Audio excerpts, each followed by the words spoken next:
नमस्कार दोस्तों। तो आज का टॉपिक है जातिगत जनगणना का जटिल सवाल। विभिन्न दलों द्वारा समय समय पर जातीय जनगणना की मांग उठती रही है। सरकार ने संसद में स्पष्ट किया कि 2021 की जनगणना में 1951 से चली आ रही नीति नहीं बदलेगी। केवल अनुसूचित जाति और अनुसूचित जनजाति की गणना होगी, क्योंकि संविधान लोकसभा और विधानसभाओं में उनकी जनसंख्या के अनुपात में सीटों के आरक्षण का प्रावधान करता है। आखिर अन्य जातियों की गणना में समस्या क्या है? हिंदू समाज की समस्या जातियां नहीं, बल्कि ऊपरी सोपान पर स्थित जातियों और निचली सोपान पर स्थित जातियों से श्रेष्ठ मानने की है। इसलिए अंबेडकर जातियों को समाप्त करना चाहते थे और राम मनोहर लोहिया ने जाति तोड़ो आंदोलन चलाया। भारत में 1881 से जो दशकीय जनगणना शुरू हुई, उसमें 1931 तक जातियों की गणना होती रही। तत्कालीन जनगणना आयुक्त डॉक्टर J.H. हटन ने जातियों और उपजातियों की विविधता, उनके वर्गीकरण की समस्या, कार्मिकों की कमी और उक्त प्रक्रिया खर्चीलो होने के आदि आधारों पर उसने करने का अनुरोध किया था। द्वितीय विश्व युद्ध के दौरान 1941 में जैसे तैसे जनगणना हुई, लेकिन स्वतंत्र भारत में जातीय जनगणना की परिपाटी नहीं शुरू की गई। 1951 में केवल अनुसूचित जातियों और अनुसूचित जनजातियों की गणना हुई। आज तक ओबीसी जनसंख्या के लिए 1931 का ही संदर्भ लिया जाता है, जिसमें उनकी जनसंख्या 52% थी। मई 2007 में तत्कालीन सामाजिक न्याय मंत्री मीरा कुमार ने राज्यसभा को लिखित उत्तर में बताया था कि उत्तर प्रदेश में 7 करोड़ और बिहार, आंध्र एवं कर्नाटक में 3-3 करोड़ ओबीसी हैं। ये आंकड़े राज्य पंचायती राज कार्यालय या राज्य पिछड़ा वर्ग आयोग द्वारा दिए गए थे। सितंबर 2007 में मनमोहन सरकार ने NSSO के आंकड़े प्रकाशित किए, जिनमें ओबीसी जनसंख्या घटकर 41% रह गई, क्योंकि अनेक जातियों को ओबीसी से बाहर कर दिया गया।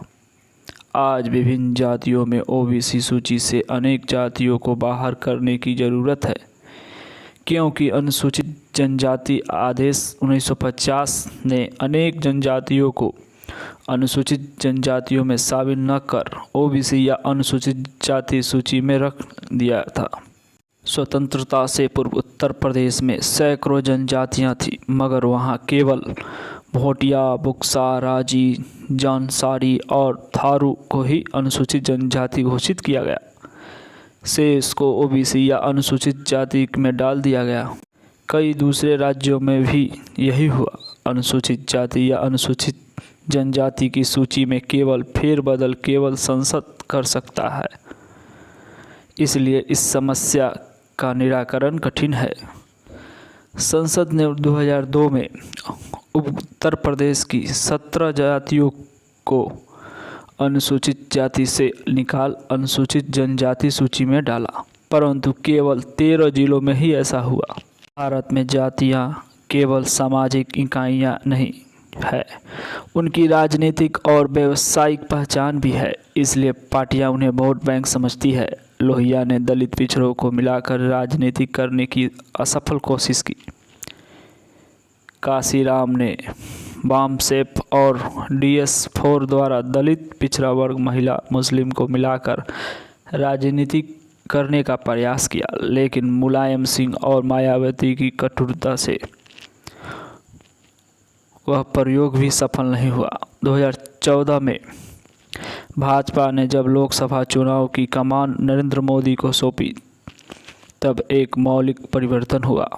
पहचान की राजनीति पर समावेशी राजनीति हावी हो गई। यह 2019 के लोकसभा और अनेक विधानसभा चुनाव में भी दिखाई दिया। अधिकतर दलों को इसका एहसास नहीं है कि पहचान की देहरीक से निकलकर मतदाता विकास और लोक कल्याणकारी योजनाओं के पंख लगा समावेशी राजनीति की ओर बढ़ चला है। इसके बावजूद सभी दल जातिवादी राजनीति को लेकर कोई जोखिम नहीं लेना चाहते। वास्तव में समाज सेवी राजनीति में ही सांप्रदायिकता और जातिवाद दोनों की ही काट छुपी है। जातीय जनगणना न कराने या 2011 में हुई सामाजिक आर्थिक जातीय जनगणना के आंकड़े सार्वजनिक न करने के पीछे जो नीयत पिछली कांग्रेस सरकारों की थी वही भाजपा की भी लगती है। ओबीसी गणना का मुद्दा आरक्षण से जुड़ा है और आरक्षण सामाजिक न्याय से है। भारत सरकार द्वारा गठित रोहिणी आयोग की अंतरिम रिपोर्ट के अनुसार केंद्रीय सूची की 2633 ओबीसी जातियों में 27% ने 97% नौकरियां पाई है, जबकि 983 पिछड़ी जातियों को आरक्षण का लाभ शून्य है। इसलिए काका कालेकर और मंडल आयोग द्वारा दोनों में ओबीसी के उपवर्गीकरण की बात उठी थी। कर्नाटक, आंध्र, तमिलनाडु, तेलंगाना, झारखंड, हरियाणा, बिहार, महाराष्ट्र और बंगाल आदि में नौकरियों और शिक्षण संस्थाओं में ओबीसी उपवर्गीकरण का लागू है। वर्ष 2000 में उत्तर प्रदेश की भाजपा सरकार ने हुकुम सिंह समिति के माध्यम से इसे लागू करने की कोशिश की, लेकिन विरोध के कारण ठिठक गई।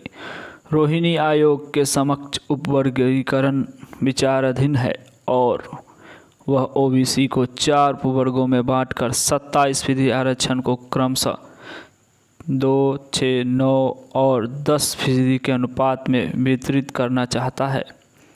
यह सामाजिक न्याय की अवधारणा को पुष्ट करेगा, पर इससे ओबीसी के भीतर ही विवाद संभव है, जहां प्रभावशाली जातियां इसका विरोध कर सकती है। अनेक राज्यों में जातिगत जनगणना होती रही है, लेकिन 2018 में संविधान के 102 में संशोधन से अनुच्छेद 342A जोड़ा गया, जो केंद्र और राज्यों में ओबीसी सूची बनाने का एकाधिकार राष्ट्रपति अर्थात केंद्र को देता है।